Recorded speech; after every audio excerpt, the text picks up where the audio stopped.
Good morning, everyone. This is session 4, ITE International session.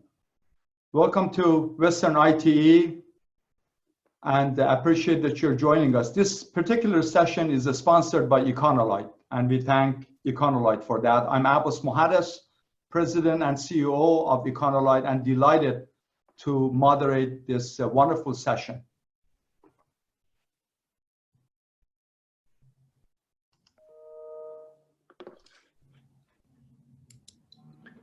The title of the session is What a Transportation Professional Needs to Know About the Post-COVID.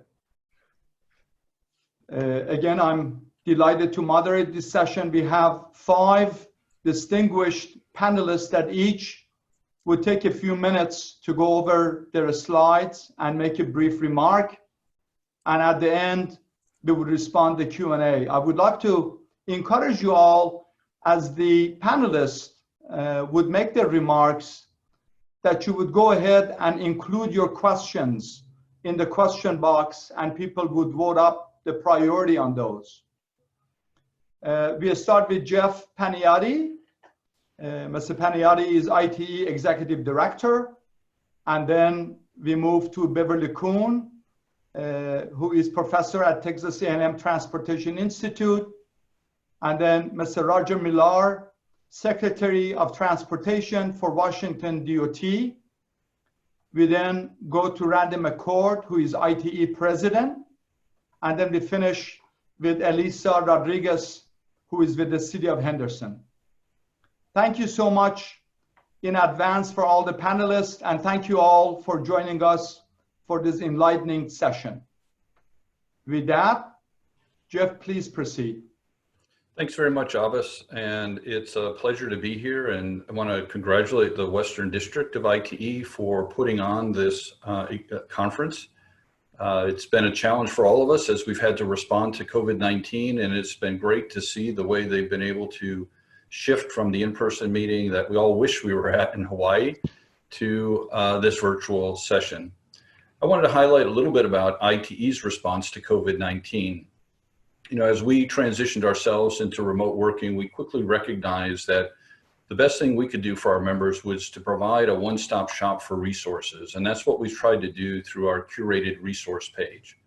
So we have a whole variety of resources. We've organized them into transportation resources, information about the impacts, things like travel volumes, safety, organizational tools for public and private sector, as well as information for you personally or for your family. So I would encourage you to check out that resource page regularly. We're always adding new information to it. We've also done some deeper dives, knowing that we needed to look a little bit closer about some critical issues. So we pivoted to our podcast, and Paul Skatelis did a podcast for us on the future of transit in a COVID-19 environment.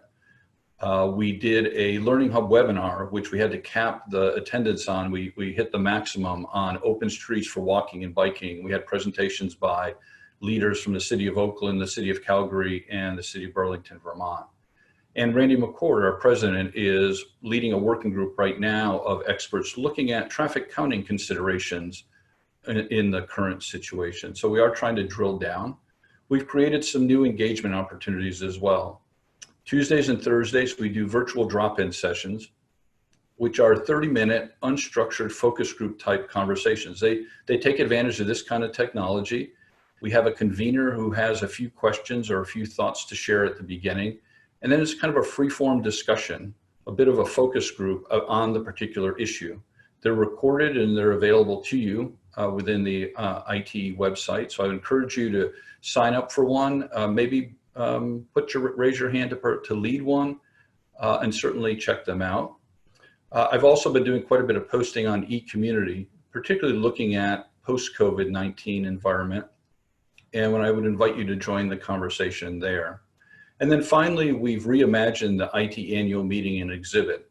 So what we decided to do, rather than put it in its time frame and footprint that it was originally scheduled, we've put it in the August 4th through August 20th window. It will be on Tuesdays through Thursdays in each of those 3 weeks. between 11 and 5:30. So those of you on the West Coast, we tried to make it West Coast friendly for you to be able to participate. We have all the same great content. We have plenary sessions, technical sessions, poster presentations. We'll have workshops. Those will take place during the first 2 weeks in August. And then the third week in August will be our council and committee meetings. So I would particularly encourage those that might be interested in being involved internationally or learning a bit more about a council or committee meeting to join them virtually. It's a great opportunity to get connected. And then finally, we'll have an exhibitor showcase that will go on the entire month of August. The exhibitor showcase will be open to all ITE members without the need to register for the annual meeting and exhibit. So we encourage you to check out our exhibitors and to connect with them. So a lot of different resources there. The second topic that I wanted to touch on was infrastructure funding. Obviously, as we're all thinking about where do we go from here, one of the issues that we're all concerned about is the availability of funding. You might remember as the Congress debated different types of COVID-19 stimulus, there was quite a bit of discussion about the potential for an infrastructure-oriented stimulus. At this point, it's unlikely we're going to see that kind of standalone legislation. Really, the focus of the discussion has turned to reauthorization of the Surface Transportation Program. As you may be aware, the FAST Act, the current authorization, expires September 30th. And so earlier this year, the Senate advanced a bill that was highway-oriented only. It was pre-COVID, so it was not in this particular era. It was $287 billion over 5 years, and it was a pretty traditional funding structure, existing programs, existing priorities and focus. More recently, the House has passed surface transportation legislation, which includes $494 billion, so quite a bit more over 5 years, and is part of a $1.5 trillion infrastructure bill that is moving through the House right now. And this was developed during the COVID era. So what we see is what I would call a more progressive agenda. And by that, I mean it invests more in transit, it touches on complete streets, it has more of a safety focus, it has somewhat of a climate change oriented focus, it includes automated vehicles within it. So fairly different, both in size and in scope from the Senate. And that obviously it creates a challenge in terms of reconciling the two bills. The administration has indicated an intent to put forward a surface transportation proposal and floated the idea of it being in the $800 billion range, but the details have not been released, and we're kind of in a wait and see mode there. So what I would say is, I think there's potential for funding to come forward. It's going to require some give and take. Right now, you've got Republicans a little bit unsure as to whether they want to support additional infrastructure-based funding at the levels that are being talked about in the House, and the House bill is being put forward primarily from the Democratic side. So to get to an actual piece of legislation that would be signed into law, we need a bipartisan approach. We also need a funding source, and that's not exactly clear either as to where the funding is going to come from. So some encouraging signs, but also a lot of questions right now with regard to prospects for infrastructure funding. Those are the two pieces of information I wanted to share, and I'll pass it back to you, Avis. Or maybe on to Beverly. Thank you very much. Yes, we move on to Beverly. I appreciate that. Thank you for sharing your excellent insights. All right, thank you, Abbas. So I'm going to spend a few minutes discussing what we have learned in our organization over the last 4 months about how to deal with our efficiency and our productivity in this pandemic situation.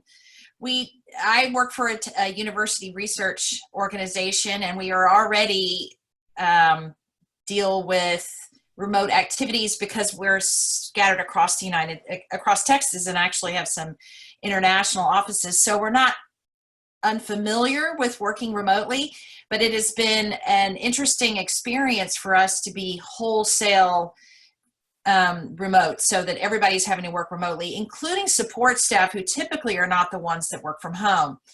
Two of the things that we have focused on that I think any agency can learn from is how to be flexible and nimble. Our rapidly changing workplace and the frequent changes of guidance, whether or not we have to stay at home, how much we have to limit our movement, has created challenges and stress, as well as uncertainty for both our team members and our partners and clients. So we're all dealing with this new environment and trying to figure out how to make it work. What we have done is found what's important is to be very flexible with our staff, their time, their ability to work remotely, provide them with the tools that they need to work remotely, and how to be nimble and flexible and rapidly adapt or experiment with new efforts in order to make our productivity as high as possible and to manage that uncertainty. The first and foremost effort that we have undertaken is to maintain frequent and meaningful communication. And this accomplishes a number of things. It emphasizes transparency within the organization, accountability. It makes sure that everybody is on the same page when it comes to how we're moving forward. And it's just, what has also done though is having meaningful communication.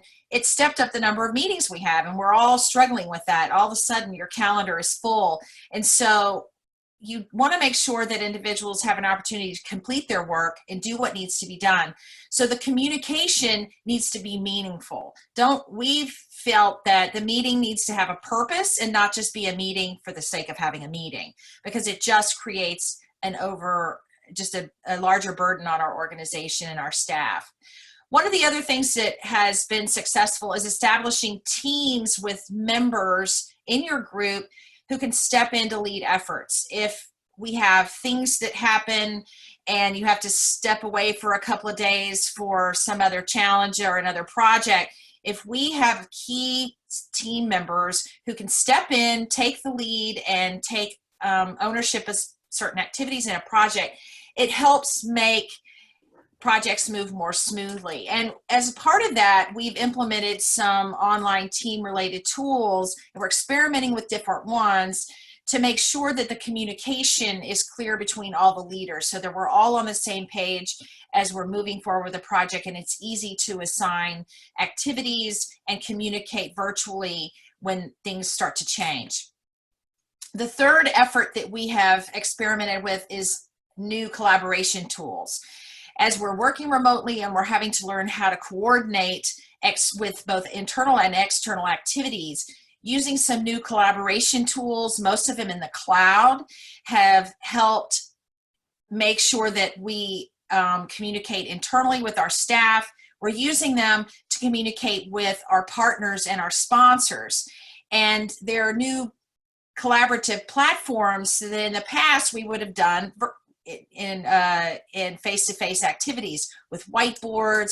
And so we're trying to take on new tools that can help us facilitate those activities in a virtual environment and let external partners actively participate in those. And what we are seeing is that a lot of these tools we will most likely implement and keep using as we move forward, even as we start to return to the office, because we're realizing that we don't necessarily have to do all of these activities face-to-face. And so I think it helps with the communication and collaboration and help optimize our activities in this virtual world. And then our fourth emphasis area that we're working on is encouraging flexibility within our staff and empowering team members to make sure that they can achieve results. It goes hand in hand with all of these other activities. If we provide frequent communication, we have strong teams, and we empower team members to make decisions within their informed realm, that it makes it easier for things to take place and for projects to succeed. We found that it's a great opportunity to let our younger staff start to stretch their wings. Let's give them an opportunity to do what they need to do, and make sure that we use these tools so that they can communicate if they have questions. But it helps just advance our research agenda, and it also helps us make sure that our sponsors have the confidence that we can complete our activities within this pandemic. And it's been very successful. We have actually seen an uptick in productivity through all of these activities. And so I think the challenge is actually also to balance all of that, because what if we have found is we're now wanting to be on the clock all the time because we can work from home. But anyway, those are the top efforts that we have found have been successful so that we can emphasize flexibility and nimbleness for our team and our sponsors through this pandemic. And hopefully we can benefit from these moving forward once we get back to the more typical way of running our business. So with that, I'm going to turn it back to Abbas. Thank you so much, Beverly. Excellent, really appreciate it. And now I would like to ask Roger to make his remarks. Roger? Thank you, Abbas, and good morning, everyone, from here in Washington State, the good Washington, as I like to say. Wanted to talk about what we've learned from COVID-19. It hit us very early and very hard, and we are still in the middle of the pandemic, but as early as we are in learning from COVID-19, there's a lot going on. I think stuff that we're seeing, telecommunity is going to be the new normal. Our agency, 95% of our office team is still telecommuting and will be telecommuting through the calendar year. The larger businesses in Washington State, the Amazons and Microsofts of the world, they went to telecommute very early, and they're learning that it's going to be how they work going forward. We have had success. It's driven a lot of new thinking on worker expectations and office space requirements. We are consolidating some of our high lease space offices in downtown Seattle and shedding some office space, which is going to save us some money. It's also giving us the ability to be an employer of choice. I had employees that wrote me after they started telecommuting, said, you know, I used to commute an hour each way to the office, and what this has done is it's given me 10 hours a week back to my life that I can spend with my children instead of with my car. We've surveyed our employees. 2/3 of them want to telecommute into the future, and what we're working on right now is a policy at the agency where we expect, on average, our employees to telecommute 2 days a week.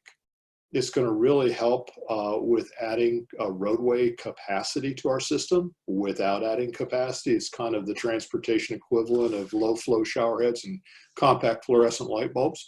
But if I can get my team to telecommute 2 days a week, it reduces our commute footprint by 40%, which is huge.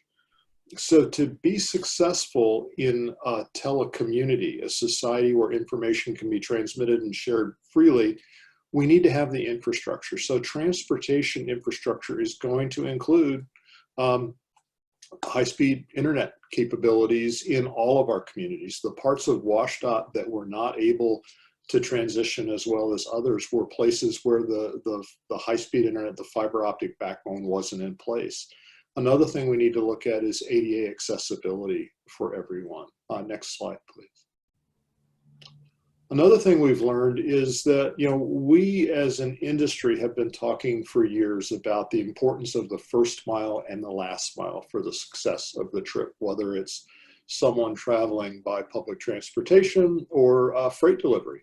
And what we found is it's really the first and last 6 feet that are the critical distances for successful economic and social interaction. A lot of talk about, well, we're not going to go back to transit, drive your car because you'll be safe if you drive your car. Sure, as long as you stay in your car. But when you get to work and you park in the garage, what's the first thing you're going to experience? Probably an elevator. And who's in that elevator with you and where have they been? And then when you go to lunch, who's serving you and where have they been? Who's at the table next door? Who's in the line with you? What we've got to realize is all modes need to be safe. And the pandemic has also showed us how important service workers are to our prosperous economy. When they're not working, they're not providing service, they're also not consuming. But those service workers are the people that tend to live the furthest from the employment centers. They have fewer urban services, they have longer commutes, and they spend a lot more of their household income as a percentage on housing and transportation. So we're learning that affordable transportation and housing options are not a social service. They are key to our economy. Going for a walk, the importance of complete neighborhoods, the fact that everybody started teleworking, a lot of people saw their neighborhoods in the daytime for the first time in quite a while. And those of us who live in mixed use neighborhoods had great access to services, and those of us that don't. But where's the bicycle infrastructure? Where's the pedestrian infrastructure? As we move to more of a telecommunity, there's going to be more demand for that. And we saw as highway traffic cratered, as transit traffic and ferry traffic cratered, our walking and bicycling traffic was up 200, 300%. And we think that's going to happen going forward. Next slide, please. So freight mobility. The traffic that was moving in Washington State was freight. We put a lot of effort as a Washington State DOT into making it safe for food to get to grocery stores, for goods to get to emergency workers, and to keep our economy going through this pandemic. The other thing we saw is when everybody went home and started teleworking, apparently they spent a good deal of their time shopping online, because a lot of the traffic we see in the neighborhoods is FedEx and UPS and the like. And the locals are jumping into that too. You know, if you go downtown in Olympia right now, we're beginning to reopen, but a lot of the stores have a sign that says, "We're closed, check us out online, we'll deliver." The restaurants were all delivering. You could actually get a margarita delivered here in Olympia, which was great. So with all of that going on, what's the public interest in that door-to-door movement? What do we do with that curb space? And all of those conversations that we were having are become even more important. And what do we do to decarbonize the fleets? What do we do to get people looking at e-cargo bike delivery and stuff like that? Next slide, please. And last but not least, traffic in Washington State is down, but crash rates are up. Fatality rates jumped 14% in March. And we clocked, I think the highest speed we've clocked at Washington State Patrol caught a gentleman going 192 miles an hour. There is no reason for that kind of behavior. We have the technology to enforce speed limits, and we need to do that. Now, I don't have a problem if you're going 62 or 63 in a 60, unless it's one of our construction zones. But if you're going 80 in a 60, we ought to be able to do something about that. And we have not been able to do something about that because of legitimate concerns about civil rights and social equity. So let's bring those folks to the table and have that conversation. So that's what we're learning in Washington State. I'll hand it back to Abbas. Roger, thank you so much for such a great presentation. And then we'll come back with questions, of course, to you. Randy, please. Thank you, Abbas. Appreciate it. And if anybody wondered, yes, I do still wear the conference attire, even when it's virtual. So we'll all be here. In March, on the 10th, the week of the 10th, I was in Los Angeles meeting with Caltrans on some ITE matters when the pandemic hit full hold. And by the end of that week, you went from full congestion to partially congested to vacant highways in a matter of 5 working days. The reality is 40 to 60% of travel, VMT, and volumes both have been down across the nation. And now we're seeing a Nike swoosh-like return in terms of traffic that looks like volumes would be, quote, normal by July. But the reality is work from home, which started out at 2 or 3% before this pandemic, has jumped up to 25 to 35%. And it's likely to settle at some number in between and probably not much below 10 or 15% when we're done. The staggered work shifts that people will go through in the near term will affect the peak hours. The use of airports is down 95% and still down substantially, and anything near there is not normal. And transit, just this weekend, the Wall Street Journal ran headlines that are screaming out the news that scare a lot of folks in terms of public transit use and corona death rates. And so the actual return of transit is not normal for some time to come. And so with transportation professionals, there's a lot of things that affect and influence how we conduct our work And so in March, became very clear. March, April, and May are our most important industry-wide traffic counting times. There are times where we consider that normal, and a lot of traffic count programs were underway. And we realized in April that there were going to need to be some guidelines that ITE could help people with.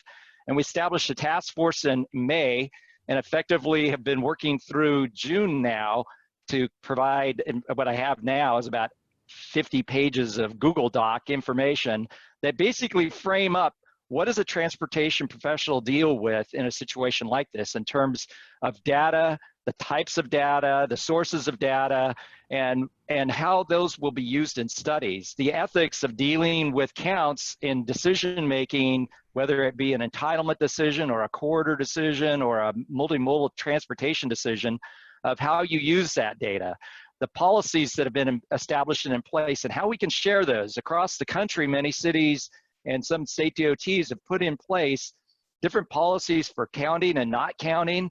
In fact, it's sort of like the steroid era in baseball. If you've got counts from March until probably the rest of this year, we're probably going to have to put an asterisk next to the data long-term so that people can understand where its pattern fits in, because 5 years from now, many people will probably have forgotten many of the influences of this.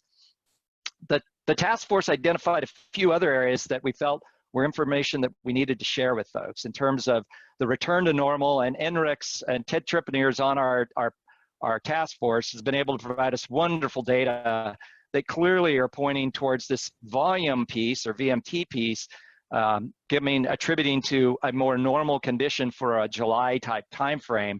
However, that normal may not include the types of things that we were talking about earlier from work from home and transit. And so providing some guidance there in terms of forecasting and trip generation will also be elements of the work. And I would encourage all ITE members to be on the lookout in July. It's not going to be it's not a big book. It's not a big manual. It's just basically going to be some guidelines and some white paper information to help guide you in your day-to-day work in this area. And we clearly know that there's been a substantial change, and I think we've all experienced that, and trying to provide some guidance and just practical information about each of those areas. And I think you'll find it to be very, very useful, and be on the lookout in July for that to show up. With that, I'll turn it back to Abbas. Thank you so much for that excellent presentation. And last and certainly not the least goes to Elisa, please.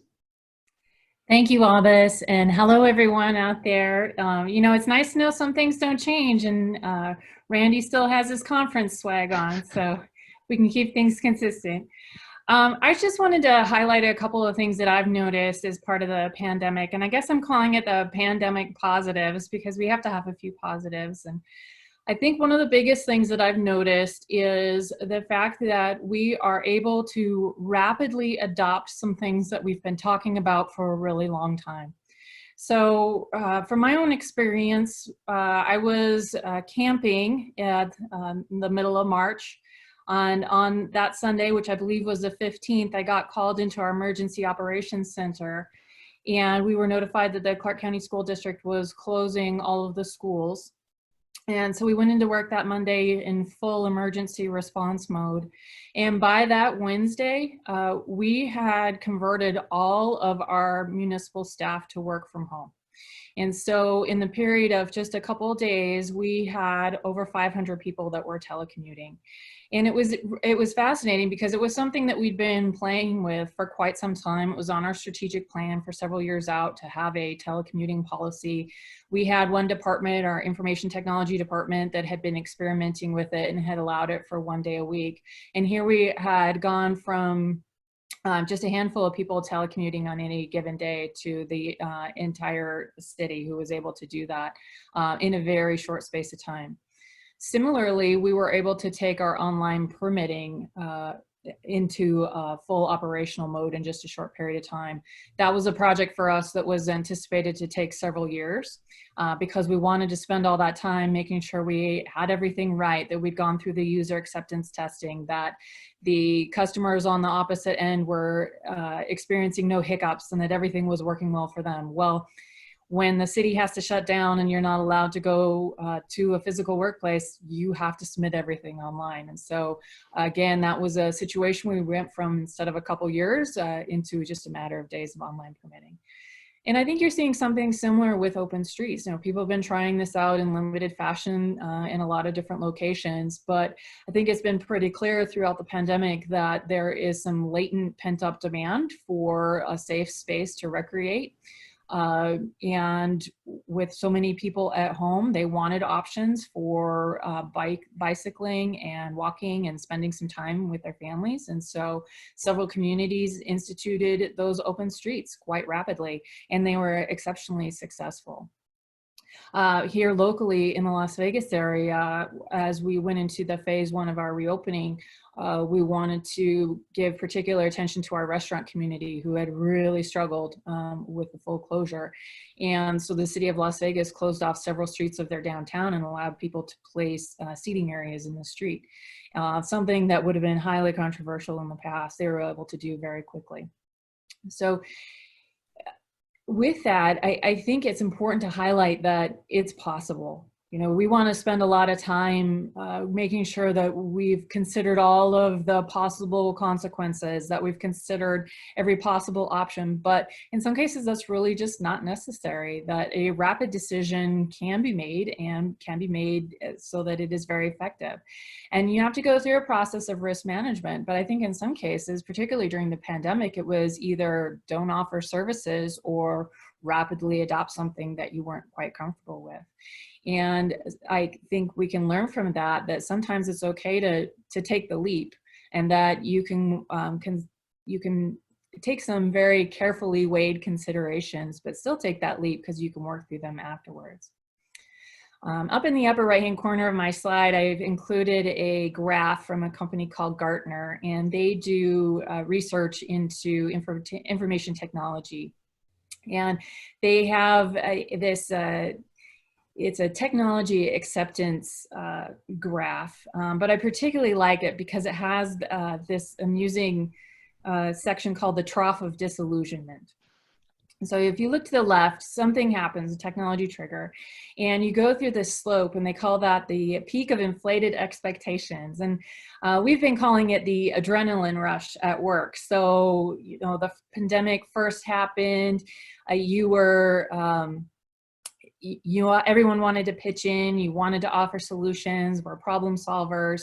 And so throughout the adrenaline, we're just going to work and we're making it work. Whatever the situation is, we worked through them, we solved the problems. But at some point, you start to sink into reality that, you know, this pandemic is going to be going on for quite some time. And the fatigue starts to set in. I think we get a little tired of the situation, and all of those small problems that you were just accepting through the first adrenaline rush start to pop up and become more annoying. And that's where you come into that trough of disillusionment that, you know, maybe this isn't such a great idea. And so what I hope as we go through this is we recognize that that's going to happen, and it's probably happening to a lot of you out there. But we can work up to that plateau of productivity if we consider a few things. First of all, recognize that we're going to hit that point of fatigue. It's important to identify those problems that have been bothering you for a long time and to speak up and see what else, see if someone has a solution. So for instance, at the city, people were getting tired of being interrupted during their meetings. And so we were able to figure out that you can turn off the phone call system when you're in a meeting. It syncs with your calendar. You can also, rather than showing on your calendar that you're out of office, you can show that you're working elsewhere. And it's a really simple way to show people that you're able to, that you're away, not working in a typical situation. So there's answers out there. You just need to make sure that you identify them. And I think we'll see those kinds of things with the open streets or the online permitting, that there's going to be problems, but you can work through them. And so rather than regressing back to what was comfortable and what we always did before, I hope we consider that slope of alignment and move up to the plateau of productivity and really take a hard look at the fact that we can do things very quickly and we can do them very effectively in that short amount of time. So with that, I'll turn it back to Abbas. Elisa, thank you so much sharing that experience with us. And I want to thank all the panelists addressing this from different angles. I want to encourage the participants that are more than 240 of you, feel free to ask your questions. And I'm going to kick that off with a few of my own. And please go right ahead. The first question goes to Jeff. You talked about funding. It seems that during some of these crises that we have had, whether financial crises, natural disasters, of course, nothing like this, the federal government makes an attempt to truly invest in infrastructure as a way of really rebalancing economy. You put together those various levels of funding by House or Senate or administration, different levels. What do you envision in light of this situation we are going through, the funding levels would be? Yeah, thank you, Abbas. It's it's very challenging right now because of the fact that it's become fairly partisan in the discussion. I mean, one of the hallmarks of transportation funding historically has been that it's been done in a bipartisan manner. That, generally both parties look at it and they see some wins through investing in transportation, and those wins are the infrastructure, they're the jobs created, they're the travel that's supported, that, there's a lot of different ways to benefit communities through investment in transportation. I think, in our particular current era, where everything is so polarized, unfortunately, that's kind of come over, I think, into the transportation funding as well. There's clearly supporters still in both parties of taking care of things like reauthorization. I think of a strong surface transportation program. And so I do think that will get done eventually. The question is, will it get done quickly? Before COVID happened, I think everybody felt like we were on a path where we were going to see an extension of the FAST Act, and this was going to get dragged out, certainly till after the election and somewhat beyond, before they got to dealing with reauthorization. I would hope that's changed because of the urgency of the situation, but I'm just not sure. I do think there are some beliefs that a major investment in infrastructure broadly, and under that umbrella, surface transportation, under that umbrella, highways and transit, can be a catalyst for the rebound that we'd all like to see in the economy. Recognizing that these generally investments in infrastructure have a fairly, long-term, both startup and payoff. So, I think if you had to ask me ultimately where they'll end up, I think it's certainly going to be bigger than the FAST Act. I don't know that it'll be as big as people would like it to be. When you start talking about 1.5 trillion in infrastructure, on the one hand, you look at COVID and you say, well, that's just a drop in a bucket in the COVID world. On the other hand, you say that's a monstrous number. And so I think it will be, probably more in that, if you're talking about surface transportation, more in that, $400 billion range is where I think that, is more likely to end up. But a long way to go between here and there. Thank you so much, Jeff. My next question is for Beverly. You very nicely addressed those 4 steps that you and your organization proceeded with, really preparing and dealing with the COVID-19. I'm just curious how you dealt with the laboratories that, tests and activities that needed to happen with people being together. Have you been able to conduct any of those, and how did you go about it? Thanks for that, Abbas.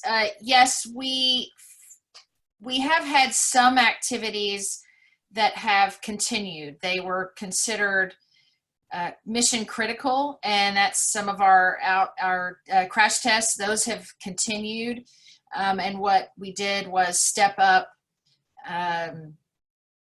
just the safety the safety protocols that were both established by the university system as well as by our administration. For my particular labs, we shut down work for a little while, but didn't have to do it for too long.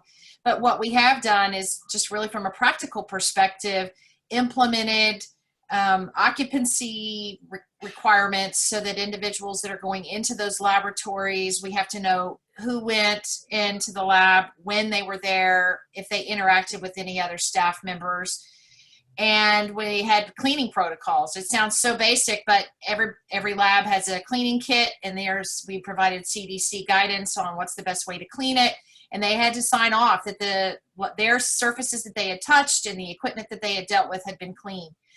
Really, we did that for a couple of reasons. One, to make sure that the facilities were clean, because we weren't sure to what extent the building maintenance was ongoing. We were assured that the cleaning company was still in the building, but we wanted to make sure if we went into a lab that it was clean so that the next person that used it was able to access it and felt comfortable that it had been clean. But also implementing this an online calendar so that anyone that's there has to document it for, in the unlikely event that we have any exposure, that there's contact tracing information available and that we can provide that information very quickly. So that's what we did. Some of it, again, on the fly, you're just coming up with the best information and the best process based on all the guidance that we have out there. But we weren't shut down for too long, mostly just when the university just required us to do that. The one caveat I will say is that we're working really to make sure we can do the work, but the access to undergraduate students has been limited over the summer. And that's a directive from the university system. But the rest of it, we've been pretty successful to be able to get people in the labs to conduct their work. Thank you so much. And Roger, you addressed one of the key issues being speeding. And we have seen that elsewhere.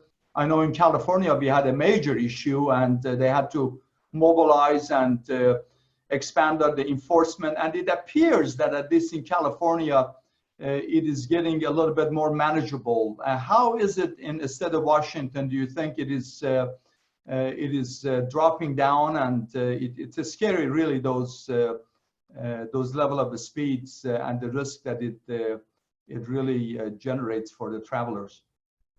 Well, you know, here in Washington State, the crazy driving, you're not hearing as much about that now. I guess they got it out of their system, or they came to realize that they were going to get caught. And the State Patrol, I think, has done an admirable job. But the fact that you can't be everywhere at once, and the patrol has more important things to do in terms of criminal investigations and other things. And with the recent heightened awareness of the issues of positions of authority and communities of color, and some of the concerns about enforcement of traffic laws, lead us, and this is myself as Secretary of Transportation and Chief Batiste of the State Patrol and our Traffic Safety Commission, and John and I both sit on the commission, talking about electronic enforcement of our laws. The traditional resistance to that, and it's a legitimate concern, is civil rights and social equity concerns. I've been to China and seen all the cameras there, and I understand the concern. But we tend to play this kind of bring me a rock and I'll tell you if I like it or not thing with that community. And what I'd like to do, and the chief and others, is let's sit down around the table and find a way to address this that also addresses the civil rights concerns, that addresses the social equity concerns. We don't want somebody's family budget destroyed. Read a story about a woman whose child unbuckled their seatbelt to wave at a patrolman, not in Washington State, I don't know where it was, but she got a ticket for not having a seatbelt on. She went to court, got the ticket dismissed, but there was a court fee that she couldn't pay that resulted in her license being suspended, and on and on and on. You know, there are social equity issues, but we can address those. Now, you know, in Washington State at our last legislative session, we were able to get electronic enforcement of our bus only lanes approved and electronic enforcement of block the box laws in our urban areas. We've had pilots in construction zones. I'd like to see that expanded, but I'd really like to get to a place, again, if you're going 62 and a 60, that would be somewhat picky, but 80, come on, we can do better than that. If you're violating our HOV lanes, I'd like to be able to use electronic means to address that, but in ways that are equitable. I think the technology's there. We're ready to do it. We're ready to have that conversation. Yeah, I think ITE has been jumping into that fray in the speed management area, and I think that may be a very positive outcome from the pandemic situation, and that, you know, where Alyssa was talking about rapid change and things, you know, that sort of bogged down in the process. This issue of automated enforcement is a very important one, and it's an opportunity ahead of us, but we can't ignore the issues of privacy. We can't ignore the issues of equity. We can't ignore the issues that many people feel entrapped, and we can't ignore the fact that some people think that they're unduly enriching some agency someplace. And those are things that we just need to talk in the open about and make sure we work through those. And I'm with Roger. I think there's really great opportunities here in terms of building partnerships and breaking down, use this opportunity to break down silos that have left us in the place where we are. Speed management's a huge opportunity for us to make a big difference in terms of the safety, the well-being, and making a difference within our communities. I agree. And if there's anything I learned over the last 40 plus years is if you don't do things with people, they assume you're doing it to them. Yeah. So Yeah. let's do this with the communities that have concerns and address it to everyone's satisfaction, and then be able to go to the decision makers with a united approach to how we make this happen. Thanks, Roger and Randy. So Randy, you presented a very nice set of data. Are there any initial takeaways from that data that you would feel that, hey, there might be a sustainable activity as a result of the reading of this initial data? Yeah, you know, I think there's a lot of things that are going to come out, and it's interesting within the committee, we've had some discussions, and I'll use the trip generation discussion as one, is that I'll use office buildings as an example. There's some really strong economic reasons for why the office building trip generation rates probably won't go back. And Roger mentioned number one, which is that rent is the top overhead item that's not labor related that every business, every place, every agency works on. And this has shooken the core of people thinking about, you know, how do we do that? And the work from home, which, you know, as a CEO and a president of a company, we sort of put in the back seat. We treated it sort of like, you know, an exception to the rule, and then tried to figure out how we wrote rules about it, got blown away. Just literally that silo fell faster than a Confederate monument back east, you know, during a protest. I mean, it went down fast. And so now everybody views the tools that are out there and the technology that had been nauseant maybe 10 years ago, but really was available for the last few years is now available. You're not going to see trip generation for offices go back. It just, there's too much personal investment. You can save $2,000 or $3,000 a year as a person. You can get 10 hours back per week as a person. And a business that can save $10,000 to $15,000 per employee in terms of office space and other collateral costs aren't going to go back. And so that work from home number, which was like 3, 4, 5%, if it jumps to 15, if that had been any other mode that we were, you know, promoting, we would have hailed the conquering hero coming in. It would have been a humongous change. And so we clearly see that one area is going to make a big, big difference.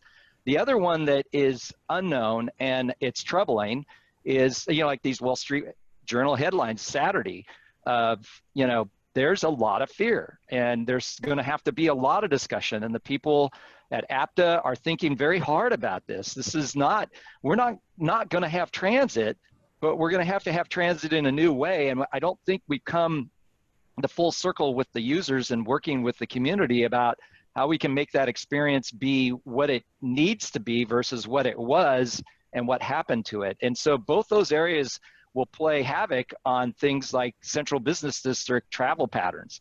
That's one of the areas where we see normal's not coming back. I mean, I can look into the Portland area, I-5 going out of town, north and south, looks just like any other summer day today.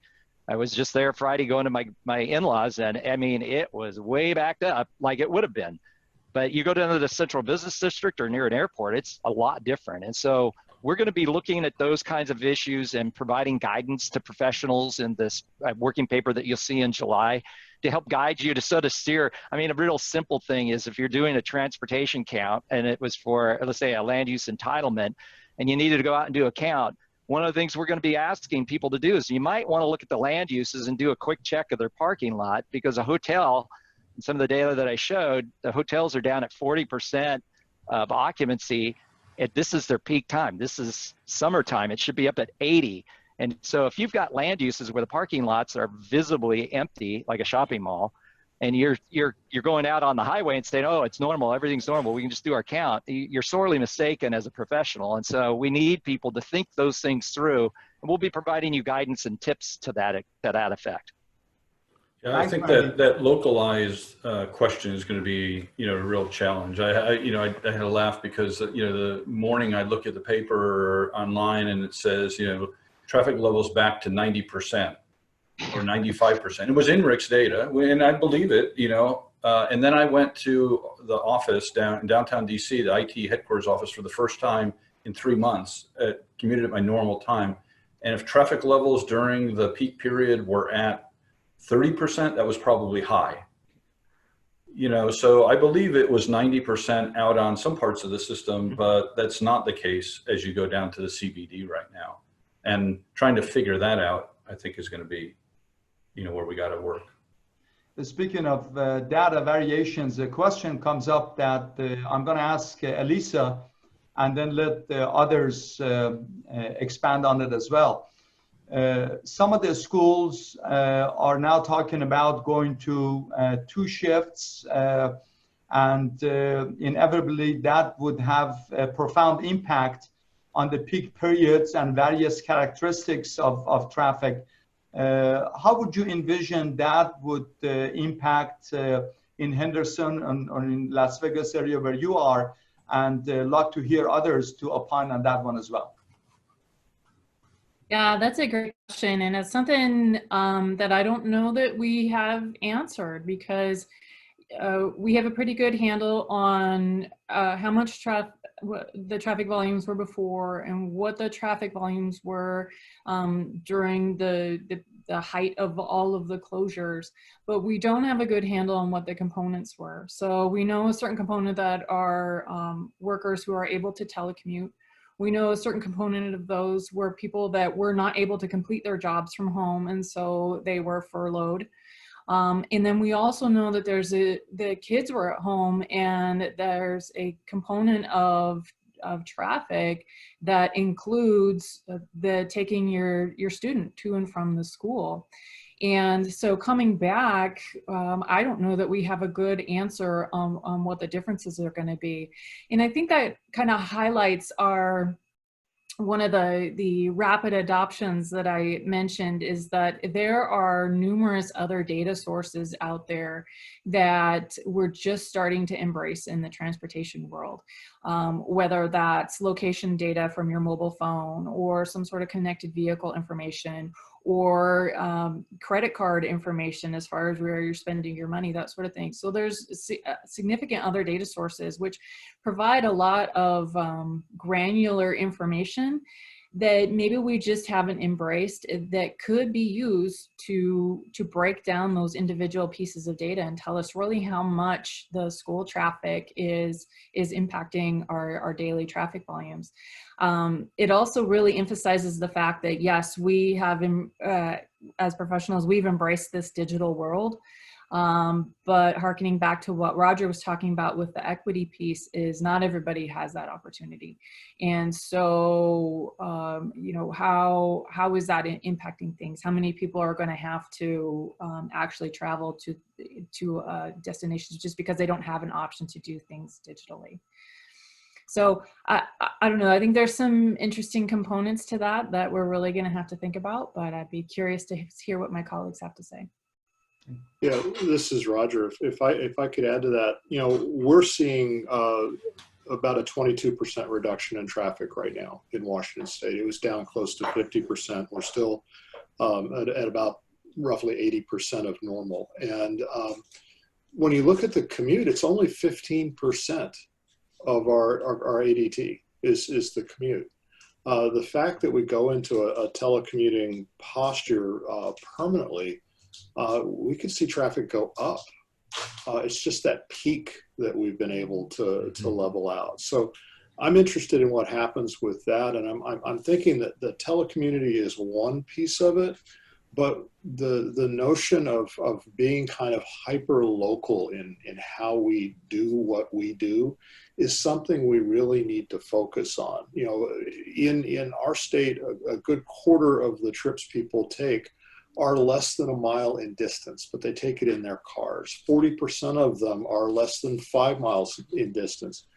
We don't have the safe infrastructure to make those moves. Now people say, well, it rains here, I'm not going to ride a bike. Well, it rains in Copenhagen. People ride bikes like crazy, and they do because it's safe and it's more convenient and it's a more attractive option.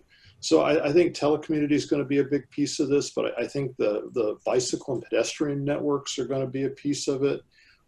Package delivery and the impact that has is going to be huge. But the thing about telecommunity, just like the split shifts in schools and rest, it's also going to give people options about how they organize their lives. If you think about us, this 21st century technological marvel working around a 19th century agrarian calendar, and I mean, we all work Monday through Friday. Our kids go to school in the winter and they're off in the summer because what? They need to help with the crops. There are changes we can make coming out of this. And, data and cars are one thing, but let's look at people and transportation as a means to an end instead of an end unto itself. A quick thing on peak. I saw a question talking about peak periods and the AM peak not coming back as fast as the PM peak. And that's part of this. When you look at offices in particular, people, not just schools, but offices are going to go to Monday, Wednesday, Friday, and Thursday, Tuesday, Thursday, and alternating shifts on 1 week, off 3 week. Those things are happening in much more substantial ways than we've ever seen. And so the patterns, again, you can look at the overarching NREX information, and it's very useful to get a sense of the general trend of getting back to normal. But underneath, when you scratch that surface of that onion, there's a lot to it underneath that you'll have to explore. Yeah, agree. And I would just add, so I live in a university town, which has been totally turned on its head when you have the student body leave, and then those that were left here were doing remote learning. But with the plans that the system is putting forth for the fall, it gets to Roger's point. The 8 to 5 class times are out the window. It's much longer hours.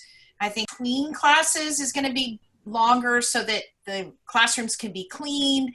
And so that's a total different shift because only about a fourth of the student body actually lives on campus. And everybody else has to get here somehow. So that just shifts a lot of the traffic throughout the day and the evening. So it's going to be an interesting scenario to see what happens and how it impacts and really to what extent some of the classes are going to be online or a hybrid. So they're really not sure how many students will come back. There's some estimates that it'll go down and we'll just see. Yeah, I mean, it goes to your point, Randy, that about transit, if we try to go back to normal without transit in urban cores, and everybody's going to be driving and looking for parking, that's not sustainable either. So I do think there's a lot of change here, and the challenge is figuring out what of it is lasting and permanent change. What do we want to keep? Like sort of Roger's point, we want more people walking and biking. There's lots of benefits to that, and how do we help them, use those modes successfully in ways maybe we haven't in the past. So I think we have to think about, not only where will we end up, where do we want to end up, and how do we help ourselves get there? Wonderful. And I would echo that, what we just heard, that truly we're going to have to respond to the demand and see what is the pleasure of our customers, the end users and travelers, and truly provide that for them. You know, it is noon now, and this conversation is just wonderful, and I wish we had a lot more time to do. There are more questions and a great dialogue. Your presentations and the conversation was absolutely enlightening, and I hope that all the participants really enjoyed it, and thank you all for doing that, for your presentation, for your participation. And I would say go Western ITE, and have a wonderful rest of the events, and thank you all. I appreciate that.